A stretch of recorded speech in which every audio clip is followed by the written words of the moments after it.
Welcome everyone. This is Chris Wichern. I'm the host today. It's 10 o'clock Pacific time, 1 o'clock back there on the East Coast. We'll give folks another few minutes to wander in. And then I'll get started. So let's give another 5 minutes or so, and then I'll get started. I'm going to go back on mute, and we'll start up in a few.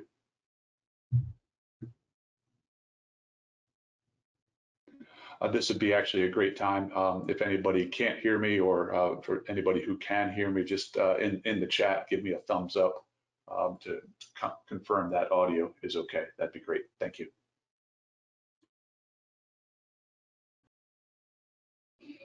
Okay, I guess we'll get started. It's 10:04, and I'll start doing the introduction. And as people come in, that they won't miss too much. So, good morning, good afternoon, welcome everybody. My name is Chris Wichern. Today I'll be hosting Mahr's third webinar in our Surface series of webinars. Today, as you can see by the title of the presentation, we're going to be talking about optical surface measurements. I think everybody who is here in attendance has some idea of what we mean when we talk about optical surface measurements, and everybody has kind of their own idea of what that is to them. But I want to kind of set the landscape and present to you where this fits into the Mahr ecosystem, if you will. So Mahr, I think as everybody here knows, most people know Mahr, we are a dimensional metrology company. More specifically, we are a manufacturer of dimensional metrology instruments. Dimensional metrology covers a lot of ground. A simple way of thinking about it, a very fundamental way of thinking about it, is if it is measured in millimeters or inches, if we are measuring the dimension of something, the length of something, the size of something in millimeters or inches, Mahr manufactures an instrument to do that. Everything from hand tools and precision gauges through to more complicated tasks, gear measurement, shaft measurement. One of the many tasks underneath that broad umbrella, underneath that large roof, is surface metrology. And that's specifically, of course, what I'm going to be talking to you about today. And more than just surface metrology, but the word dimensional is very important. So we're talking about dimensional surface metrology. We're measuring dimensions, we're measuring lengths on surfaces. That's the whole point of today. There's no chemistry, there's no contact, there's no anything like that. We're simply just measuring length. So it's dimensional surface metrology. And that is how, dimensional surface metrology is simply a subset of the large task, the large thing that we do at Mahr, which is dimensional metrology. So measurement of length, it's a good fit. Inside of the dimensional surface metrology groups, we're further divided into two more groups. The first group is the contact instruments. So these are the instruments that make a trace along the surface. They're tactile instruments, and this is the MarSurf product line. Inside of that product line, it's a very broad palette.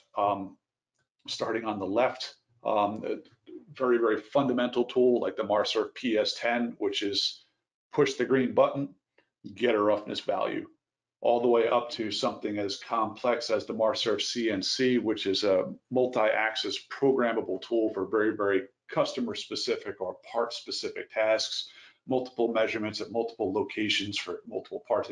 Sky is the limit really here. So, but the point is, it's a very, very, just on the tactile side of our product line, it's a very, very broad product line. We have a lot of solutions.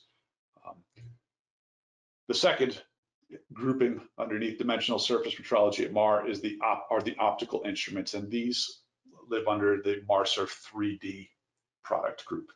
And here as well, we have a broad palette, everything from a very fundamental tool like our MarSurf WI50M, which is manual XYZ stages with an interferometry microscope head, all the way over to our MarSurf Select tools, which are multi-axis programmable CNC tools, 3 axes, 4 axes, 5 axes tools. So inside of the dimensional surface metrology, there's not just one solution, one product. There's a very, very big bandwidth, a very wide selection of different products, meaning we probably have a product to solve most surface metrology, most surface measurement issues. So let's take a little bit, since we're here to talk about optical surface measurement, obviously we're going to dive a little bit deeper into the MarSurf 3D product line. And we'll start with the fact that underneath inside of our MarSurf 3D product line, we also have two further subdivisions. We have two different types of optical instruments at Mahr. We have a confocal line of instruments, and we have an interferometry line of instruments. So not just one solution, we have multiple solutions in terms of the technologies that we're using, the measurement techniques that we're using here. So on the confocal side, I'm going to go through a little bit further in depth here. On the confocal side, we'll start at the fairly fundamental type of tool. This is the MarSurf CP, is the name of the product. The CP stands for confocal point. So it's a confocal point sensor. And what we're doing with this tool is we're taking, it's very, very similar to our contact profilometer. So instead of taking a stylus and tracing along the surface, we're not touching the surface. We are using a point of light, and we're tracing that point of light along the surface to measure the height, creating a profile. So this tool is, if you will, 2D profilometry with the MarSurf CP. The next tool in the confocal lineup is the MarSurf CL. So CL for confocal line sensor. In this case, very, very similar to what the confocal point sensor does, but in this case, instead of tracing a single point across the surface, we're tracing an array of 192 points across the surface. So we're measuring a strip of height at one time. So as that line sensor passes across the surface, we are collecting the X, Y, and Z data of that strip, as we're showing in our illustration here. So we're capturing X, Y, Z series of profiles there. The final product in the confocal lineup is the MarSurf CM. CM standing for confocal microscope.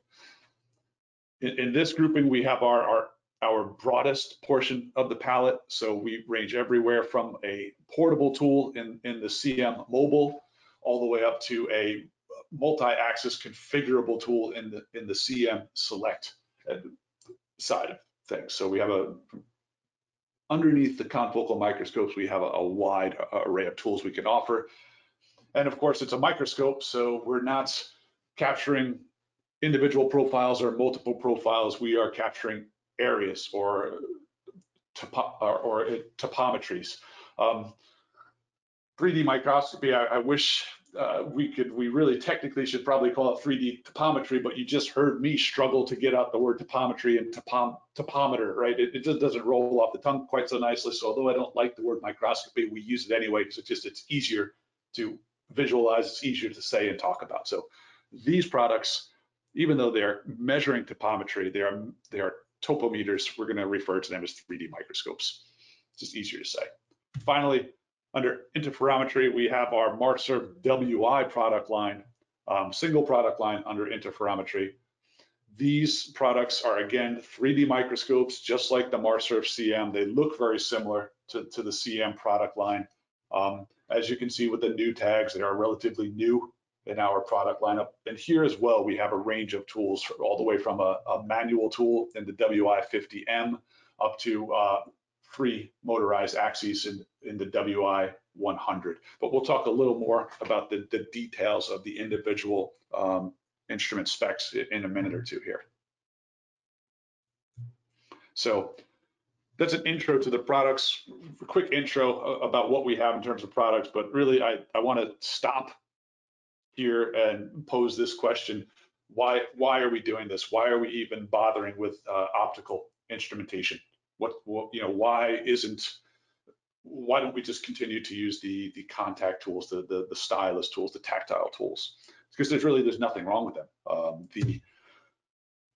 The why is, this is probably the most important reason, and for me as an engineer and a technical minded person, even though I have a lot of experience with these tools, this particular bullet point took me the longest to realize. It's the most non-tangible. You can't quantify it. You can't put it in an Excel spreadsheet and put upper and lower limits on it. But it's probably the most important reason why we use these optical tools. It's the hardest one to do an ROI on, but it's very, very important. And it's the fact that with an optical instrument, we can actually look at the surface that we're trying to measure. We can look at the feature that we're trying to measure.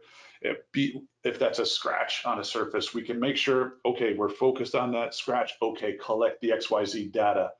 If it's a fiber or an ink deposit on a surface, we can go to that, look at it, say, aha, that's what I want to measure, capture that data. It's really probably the single most important reason why we use these. There's plenty of other tangible reasons, but this is the big comfort, the end user factor that's most important. So onto additional uses, more tangible, more quantifiable. It's non-destructive technique in that we're not touching the surfaces.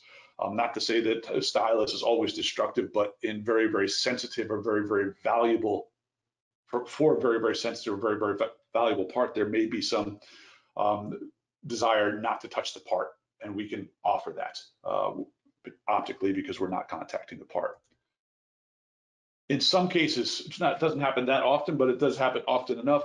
The material properties of the parts we measured will actually influence our height measurement. So if you think of a very, very soft elastomer, or even a fluid, if you try to measure the surface of a fluid with a contact profilometer, it's just not going to work. Or on the other hand, measure the backside of duct tape or any type of tape or adhesive.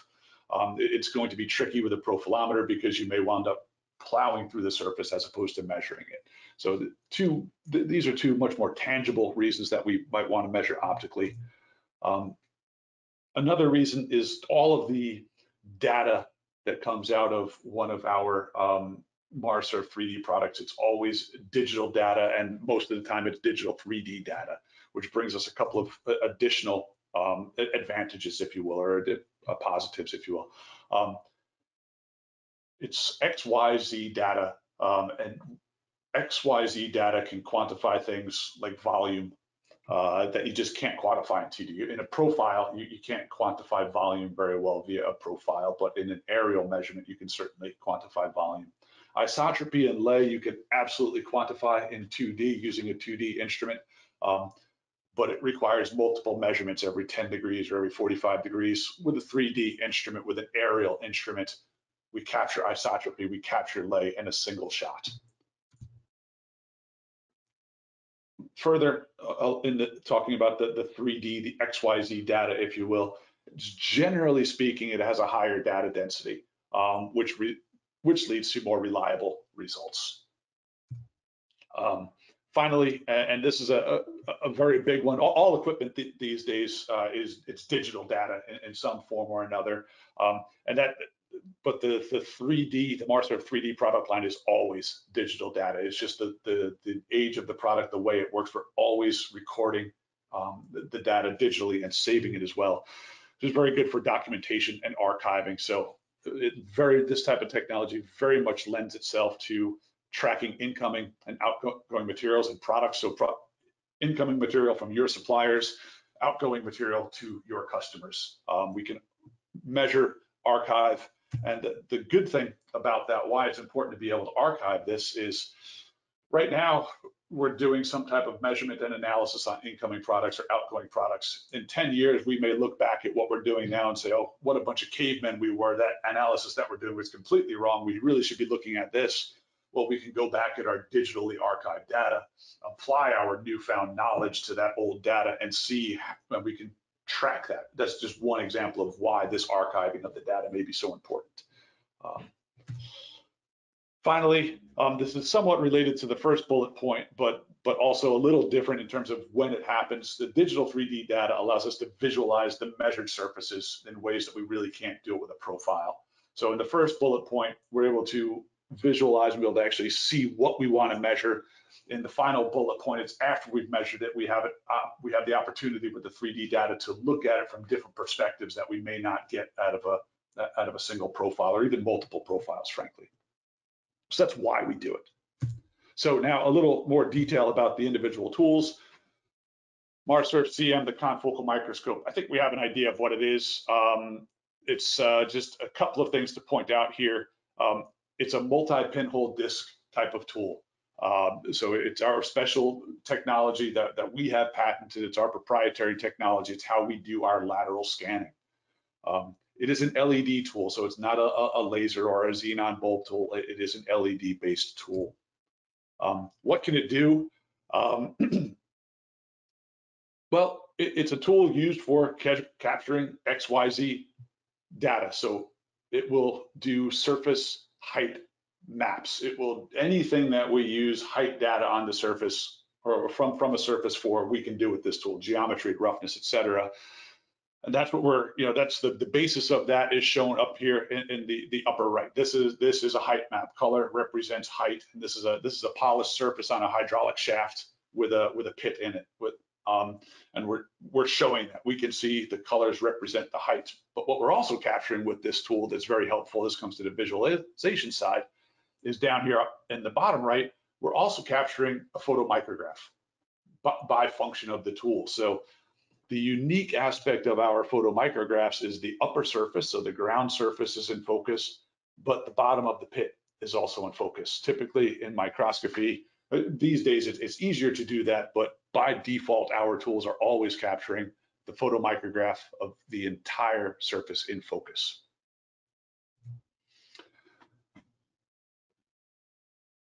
What differentiates the CM from other technologies out there in the market? Where I think everybody at this point knows we're not alone in offering optical surface measurements, optical surface metrology tools. So why is the MarSurf CM different? And this is probably amongst one or two other points in the presentation I'm going to give, this is probably one of the most important here. Material independence. So the confocal microscopy or confocal microscopy instruments, specifically the way we do it, are very insensitive to reflectivity. So if the material on the surface that you're trying to measure is highly reflective, it's a mirror, we can measure it. If it's highly light scattering, very, very matte, reflects very little light, absorbs a lot of light, transmits a lot of light, for whatever reason, it doesn't reflect a lot of light, we can still measure it. And I'll put a limit on that. We actually put the number 0.3% reflectivity is what's required for us to measure. That's a very low reflectivity level. That's solar panel level reflectivity. Highly sloped surfaces, any of this, we're very independent to what the optical properties of that surface are doing. What that means in practical terms, it doesn't matter what the material is. Wood, metal, ceramic, plastic, we can go on. Ceramic in particular, very challenging for optical tools to measure. No problem with the confocal microscope from Mahr. It's a quite straightforward measurement, very easy, very high data quality. So this material independence is a key part of the CM technology.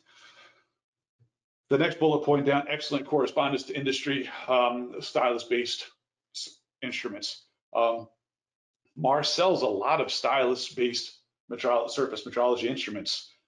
We would look very foolish if our optical tools didn't measure our stylus-based tools. So we spent a lot of time making sure that, yes, when you do a measurement on a CM tool, it's going to match what's coming off of your LD tool or your PS10. The values are going to match. And the reason that the underlying reason, the main reason, is that the CM tools have very, very good surface fidelity. And by that, I mean what we measure is what's happening on the surface in terms of height, in terms of dimension.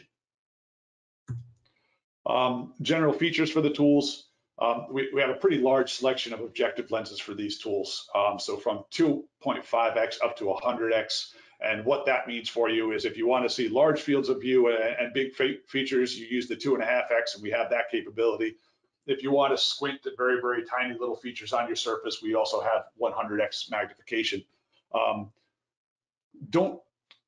100x doesn't sound like a lot for microscopists, but when we talk about confocal microscopes like this, the 100x lens is at the optical resolution limit for microscopy. Our optics function a little bit differently. All of the MarSurf CM tools have motorized CNC stages, which allows us to perform stitching. Stitching is a technique whereby we can increase our field of view and not lose resolution. So Generally, when we're using a microscope, we get a single rectangular or square field of view. Stitching allows us to make sequential adjacent measurements, so collect sequential adjacent fields of view and automatically stitch them back together to create one large field of view with the same resolution as each individual small field of view. And the tool with the motorized stage and the software does this automatically for us.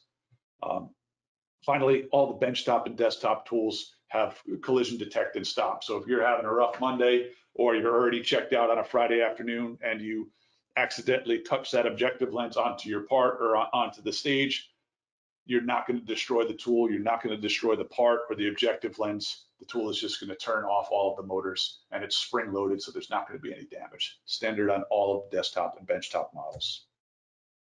Configurations, starting at the top left, the CM Explorer.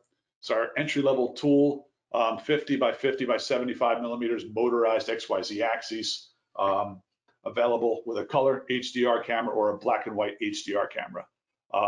The reason you might choose the black and white over the color is the black and white gives you a little bit of a boost on lateral resolution and speed, measurement speed. 4-position nose piece with automatic lens recognition in that nose piece, so it'll hold 4 objective lenses.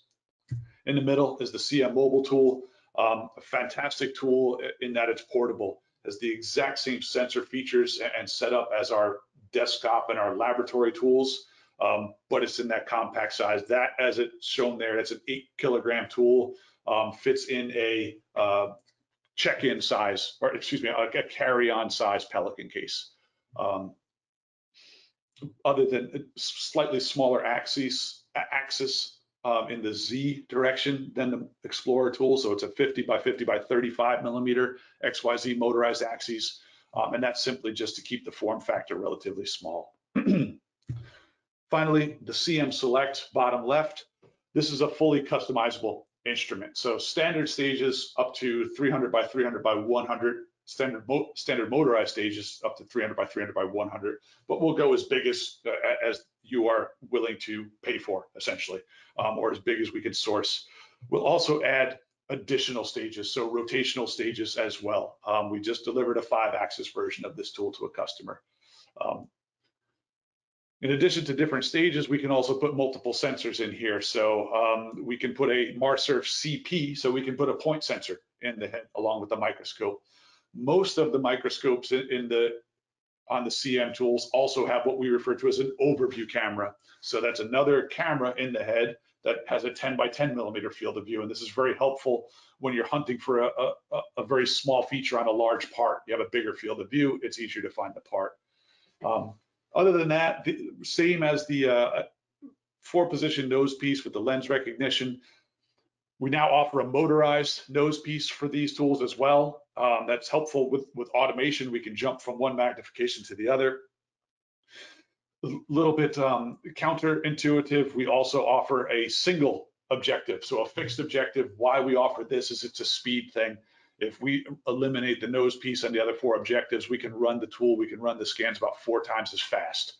So we do offer that for cases where speed is critical. And of course, this tool comes with automatic measurement software because it's a tool made for automation and automatic measurements.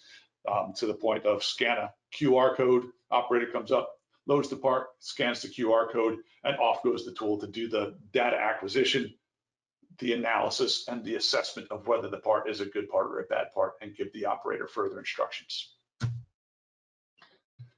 Some performance benchmarks briefly. I'd like to talk about this table. The sales guys from Mahr in the audience are rolling their eyes at me because I always show this table. But for a confocal microscope, performance is great here. I'm really proud of the tool. So with a traceable roughness standard, so a roughness standard that we know is 80 nanometers, it's actually 79 nanometers if you look at the chart on the right. We made 25 measurements on this. Our single 1 sigma standard deviation was 0.4 nanometers. That's a great result. Total uncertainty, including the standard and our measurements, was 3 nanometers, so less than 10% of the value there. Step height of 1 micron, same thing on one sigma over 25 measurements, 4 nanometers standard deviation.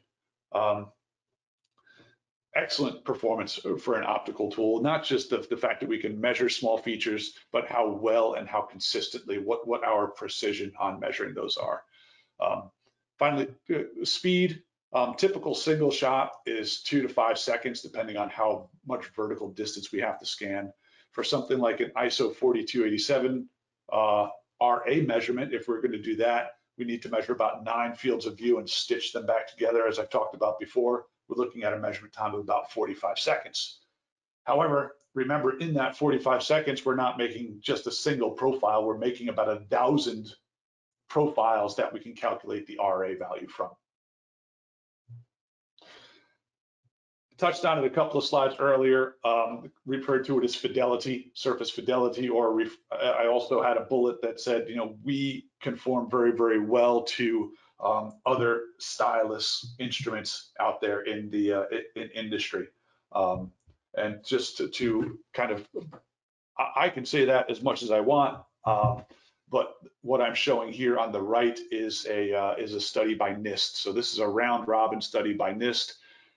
And what it is, it's a comparison of the stylus at NIST back to itself, and then the stylus at NIST to our tool, to a white light interferometer, and to a laser scanning confocal tool. So 3 different optical tools as compared to a stylus tool.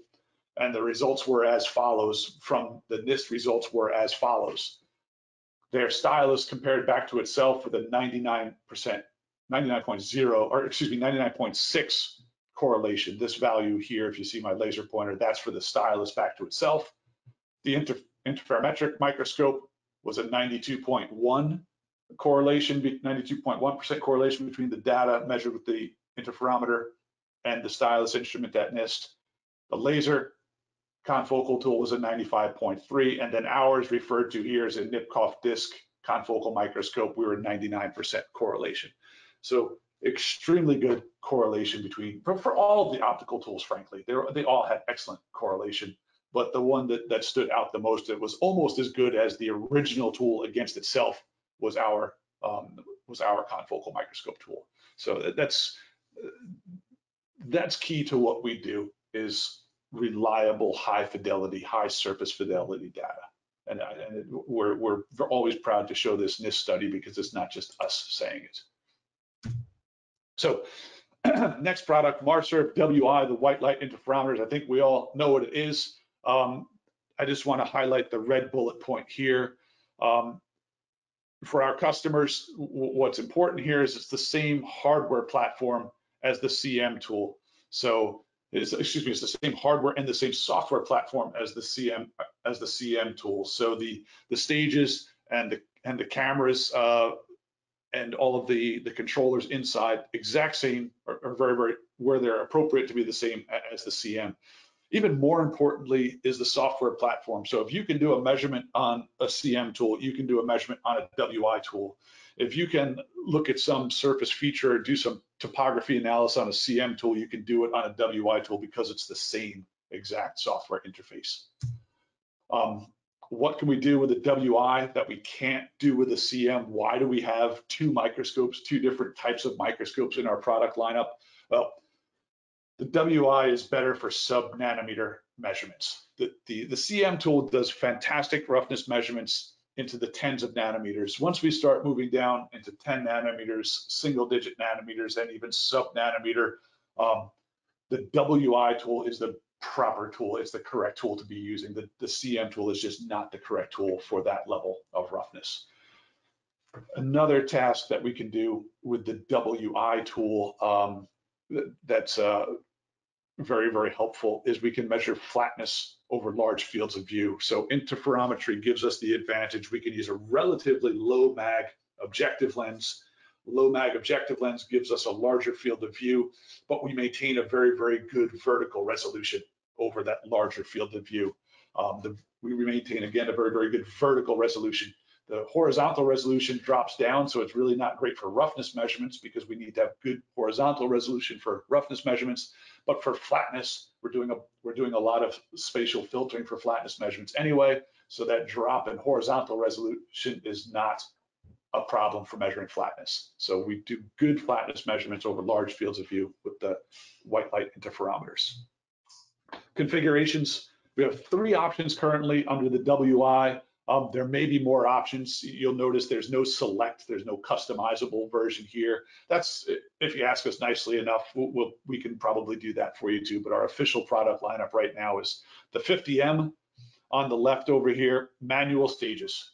So that's something we don't have on the CM, and that's simply because we have the larger fields of view with the higher resolution on our higher vertical resolution with the interferometer. Large stage, 200 by 100 by 220 XYZ is all manual travel.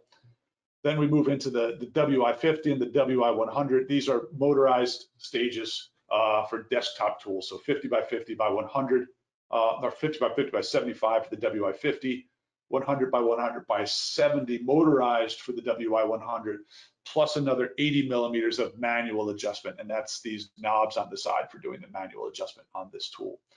Both of these two tools are automatable. We can run our automation software on both of these 2 tools. Last, but certainly not least, MarSurf CP and CL. We know what they are. It's a point scanner and a line scanner.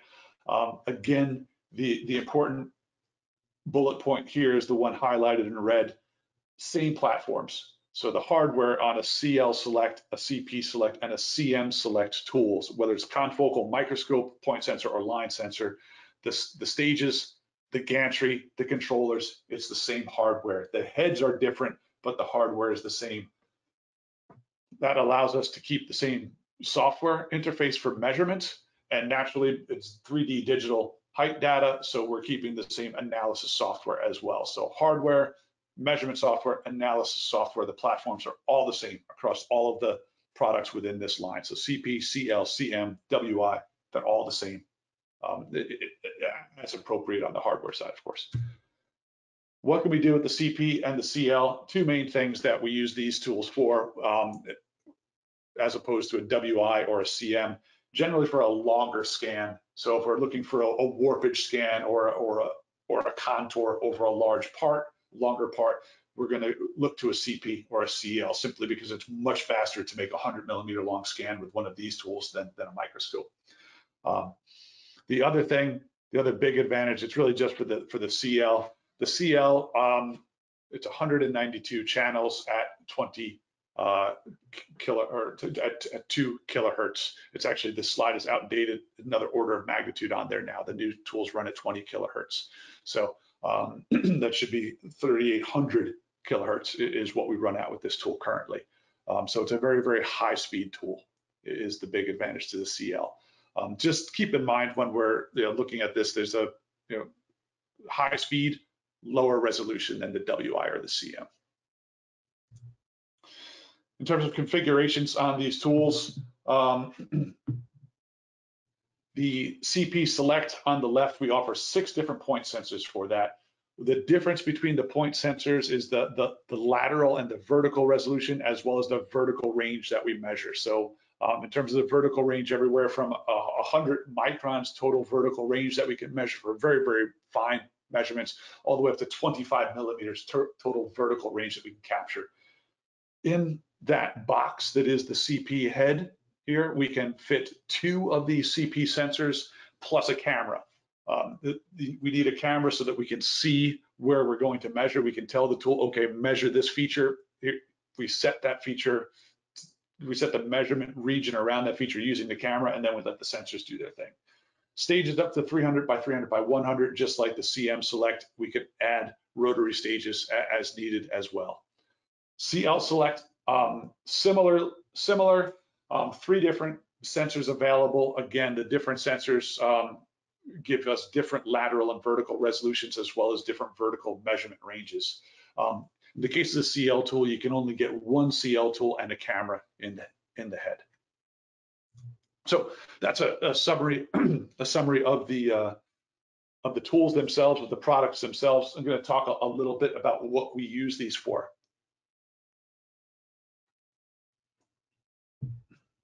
So we talk about applications. We're talking about analysis tasks. What are we analyzing with these tools? And I'm sure my colleagues at Mahr are rolling their eyes at me again because they've seen this slide and they've heard this line from me thousands of times, but it's supposed to be a reassuring line. The measurement tasks that we use the MarSurf 3D tools for are exactly the same measurement tasks that we would use all of the other MarSurf tools for. So if we're doing it with it doesn't matter if we're doing the measurement with a contact instrument, an optical instrument, if we're doing profiles or aerial measurements, it's all the same. We're measuring surface finish and geometry. That's it, it's geometry of the surface. So surface geometry, surface contour, and surface finish. Those are the tasks seen from 30,000 feet. Great, if they're all the same, back to why do we bother? Back to one of my earlier slides, just reviewing it in a slightly different light. Use your contact tools, use the stylus tools when you know a lot about your process. If it's a well understood product or process and all you need is an RA or an RZ value, use a stylus tool. There's probably no reason to look any further, especially if 2D information is sufficient to quantify what's going on that surface. Choose an optical tool when there's some issue with the material that doesn't lend itself to stylus tools, too soft, too sticky, too brittle, too costly or valuable. The other option is when a 3D parameter is going to give us some information that we wouldn't be able to get, or an aerial parameter is going to give us some information we wouldn't get from a profile-based parameter. Volume is the most obvious, homogeneity or isotropy and directionality are others. So that as the lead up to what we're doing, where are we doing that, what industries are we doing that in? We serve a wide range of industries across the board. I'm going to go through pretty quickly here some examples from aerospace, automotive, and the rest of these industries here, just to show you how wide variety of products and how flexible these tools are. So first example, aerospace. This is a precision micro clip for holding a very tiny pin in place, and we're doing two different geometry measurements and a roughness measurement. The first geometry measurement, this is the 3D view of the clip. The first geometry measurement, we tell the software, locate the different planes on this surface, find the means of those planes, and then give me the height differences between them. And that's the green, blue, and pink represent the different planes that the tool has automatically gone and found. And here are the height differences that is calculated between those different planes. That's the first task. The second geometry task is from the same data set. We've told it make a mean profile through here, make a mean profile across the data there, and from that data, let's take a look at some of these different segments. What's the angle between these two parts here, and then what's the height between this plane and the deepest point here? All from the same data set, all with the same measurement software, all with the same analysis software. And then the final task we had the tool do was measure the roughness on this kind of bow tie or hourglass shape here, isolate that, and measure the 2D roughness there. So I'm showing the ISO 4287, which are the RA, RQ, RZ parameters here, but we could also do the 25178, which are the new aerial parameters from ISO. But we also do the ASME B46.1 parameters as well, of course. The point here is flexibility. One tool, one measurement, we can do several different geometry, and these are just examples. We do many different geometry measurements, and we could also capture roughness from same tool, same measurement.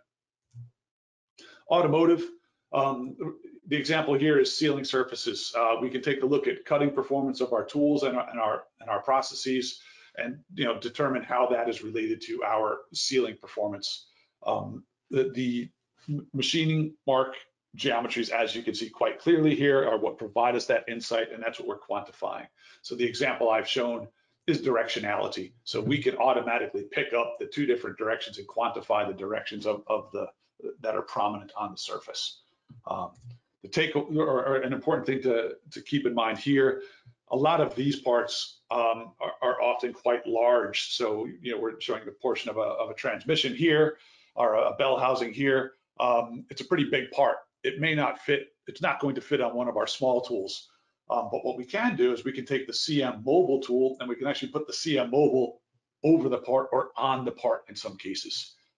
allowing us to sky's the limit in terms of the part size with the CM Mobile, because we put the CM Mobile on the part to do the measurement. On the other side, if it's something smaller, even cylinder heads, or even motor blocks, actually, we've built CM Select tools large enough to load an aluminum motor block, not a big diesel, but a small, 3-cylinder, 4-cylinder passenger car motor block. We build CM tools that are big enough, CM Select tools that are big enough for that. But other things like battery housings, transmission covers, or any type of sealing cover, where it's a relatively large tool, 10, 12, 15 inches or so in size, that'll fit on a CM Select. So we offer very big tools, and we can make them as big as you need. Another automotive application, sealing surfaces, so flatness measurements on a sealing surface. This is where we would use a CP or a CL tool. So we're measuring, we've got a fairly large field of view. It's 2 inches roughly in diameter, a little more than 2 inches on this sealing surface. We use the CP tool to measure that. Here's the data that we got out of that. And we use the ISO 12781 parameters, the flatness parameters, to capture the total peak to valley flatness, as well as some of the other flatness parameters on that surface.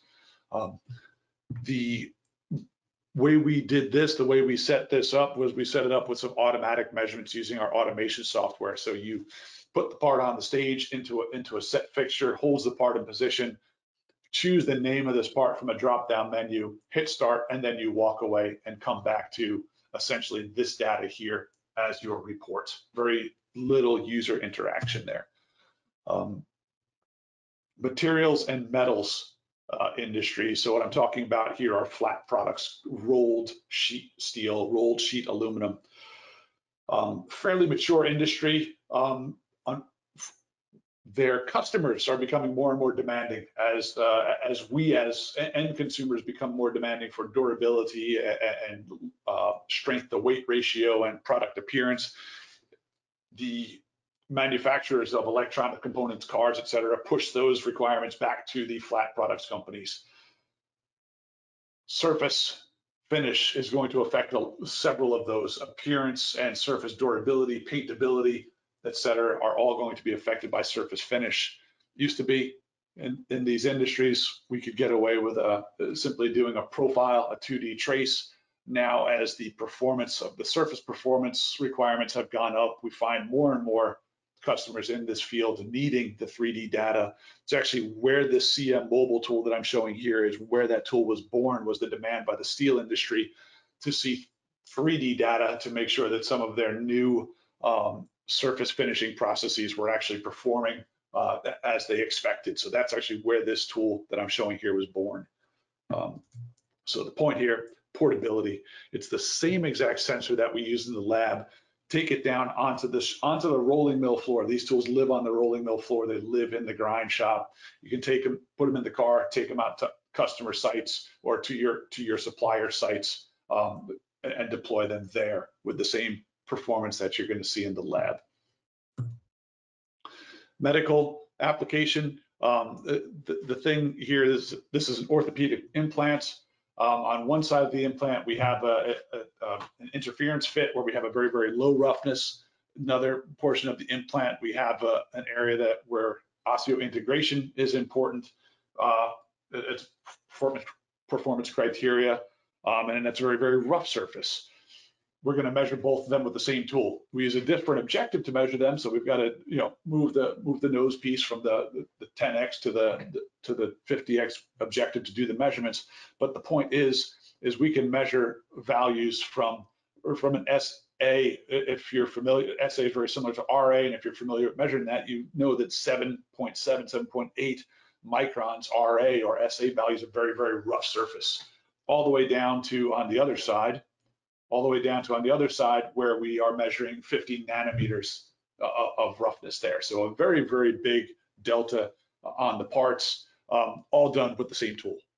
And also with very, very low range and standard deviation. These are 25 repeat measurements just to show how well the tool does. But the point is, one tool covers a pretty big range. That's 1-2 orders of magnitude of roughness out of a single tool. Back to the CP tool example is optics. So there's a Fresnel, a diffractive optic. We can do geometry measurements is what we're showing here. So we've taken, we've measured the entire topography and then gone back and extracted a single diagonal profile here. And that's what we're showing in this view. And we can go through and do geometric analyses on these. Many uses of this in the optics industry for validation of their manufacturing processes or performance validation. What's key to this industry, and here optics in particular, we're going to see a lot of different materials, polymers, silicon, photoresist materials. Confocal sensors are not as sensitive. We talked about this many slides ago. Confocal sensors are not as sensitive to optical properties. Many of these optical parts are made to transmit light.